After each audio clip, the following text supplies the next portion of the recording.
Ito ay rated SPG, striktong patnubay at gabay ng magulang ang kailangan. Isang mapagpalang araw mga kapamilya and welcome back. Mababaliktad ang sitwasyon dahil ang matapang na si Miguelito sa bandang huli ay kukuyugin ng taong bayan.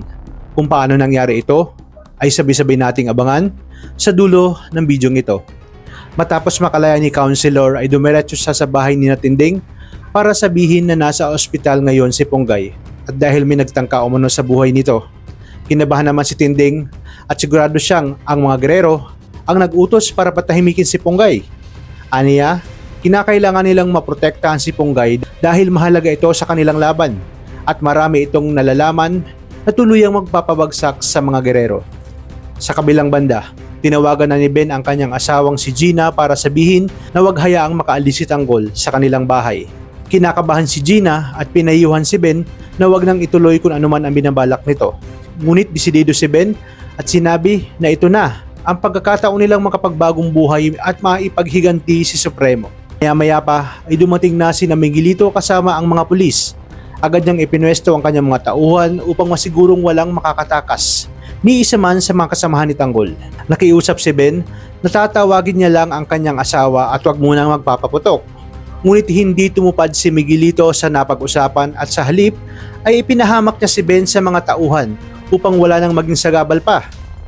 Sumigaw ng malakas si Miguelito at nagbanta na wala na silang kawala dahil napapalibutan na sila ng mga ito. Nagulat si Tanggol at napatanong kung paanong nalaman ni Miguelito ang kanilang pinagtataguan. Mabilis namang kumilos si Ramon at inilayo ang kanyang mga kasama upang iligtas ang mga ito mula sa tuluyang kapahamakan. Hindi nagtagal ay tuluyan ang nagpaulan ng bala ang mga kapulisan. Bumangon si Ramon at gumanti ng putok upang pigilan ang paglusob.